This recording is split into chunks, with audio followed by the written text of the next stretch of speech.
Ladies, persons and gentlemen, it has been a hot minute, so let's just get on with Crouching Tiger, Hidden Social Anxiety 2. Comment down below if you know which YouTubers do that. I love them so much.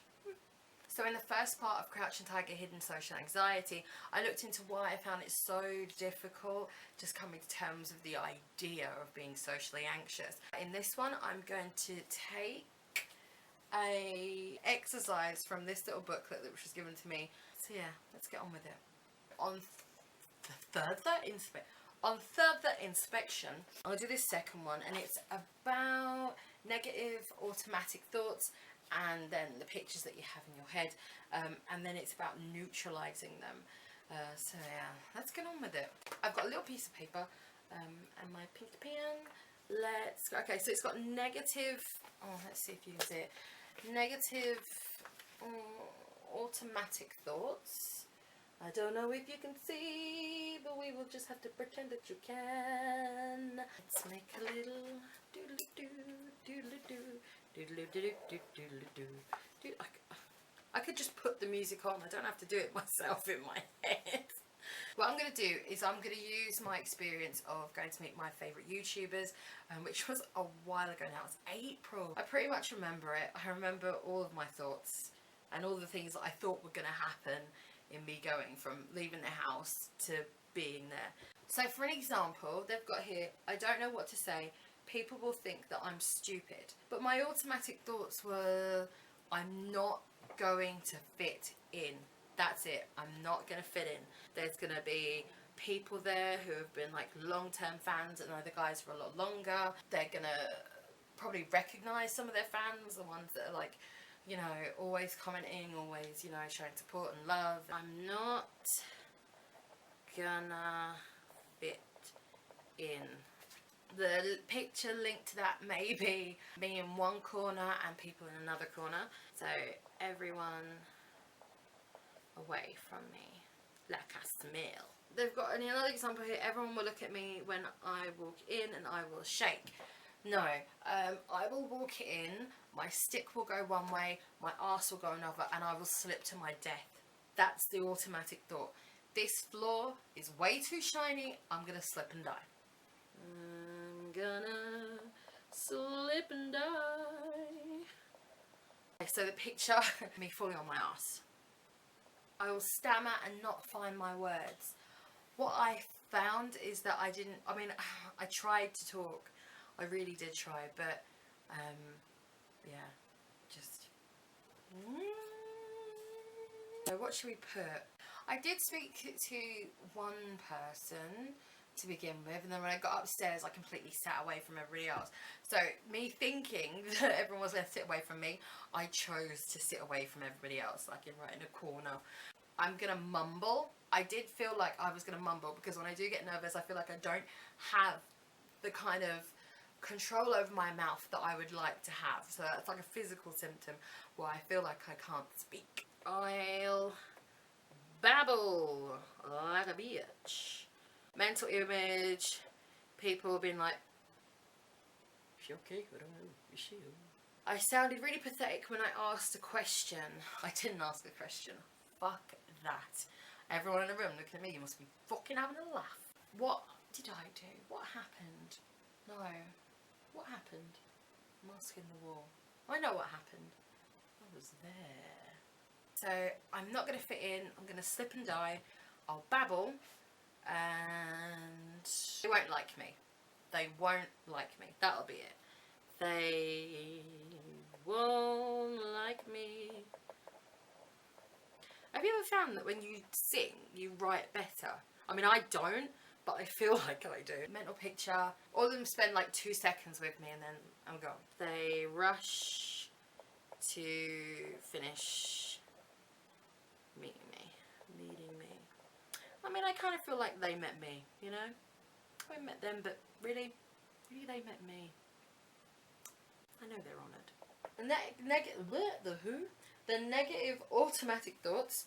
I'm not gonna fit in. The picture is me on my own in one corner and everyone away from me. When the actual fact is what I did is I put myself away from everybody else. So the second one, I'm gonna slip and die falling on my ass. I didn't. I was just very sure-footed. That's pretty much what happened. I was sure-footed. I can't remember what shoes I was wearing, but I definitely wore shoes that had a good grip on them. So the third one, I'll babble, people looking confused. That didn't happen. There was one guy who was really, really lovely, having my stick, and I think, yeah, we were lining up, and I think he thought, you know, like, we'll make sure I'm okay, which was great of him, and I really, really appreciate that. I did babble a little bit because I was really nervous. I started to talk about maybe me not, you know, being like the best fan, but I have this thing about fans and such. It makes me cringe. Like, it really, I think it's something to do with like rejection or something. Like, if you're really, really, where am I going with this? This is something that I can talk about another time. The fourth one, they won't like me. They'll rush to finish meeting me. That didn't happen. Yay. But, I mean, it was under some time. I feel for the people who were behind me, actually, because they got a little bit rushed. Right, so I'm going to read the second part of the, I'm going to say the experiment, the exercise. Once you know what they are, you can begin to fight back and break the vicious cycle of thoughts and pictures. In particular, ask yourself if you have any of the following unhelpful thinking styles. 1. Am I mind reading? He, she thinks I'm boring. I'll babble, people looking confused. Do you want to make some more noise, or are you pooping? Well, I need to know how much noise you're going to make.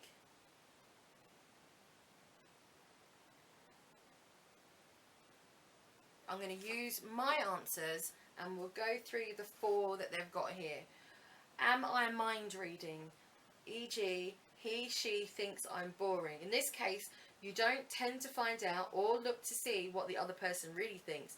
You believe your own negative views and blame it on the other person. This is a very common problem for social anxious people who assume their own negative view of themselves is also held by others. Yeah, I am mind reading. That, you know, they won't like me. They're going to rush. They're going to just, you know, put me through. I know that they don't like me. I know. How do I know? I don't know. Am I fortune telling or catastrophizing? E.g., it's going to be a disaster. Everyone will be laughing at me. Right, so, am I catastrophizing? I'm going to slip and die. I don't think that's catastrophizing at all. It is something that I always say, and I hate marble flooring because I really do get this picture in my head that I'm going to slip and I'm going to hit my head like Tiffany in EastEnders when Frank knocked her over. Was it at Christmas? I know it was snowing and she hit her head on the curb, and I always see that happening to me, and it's always in slow motion and it's always snowing. That's catastrophizing in it.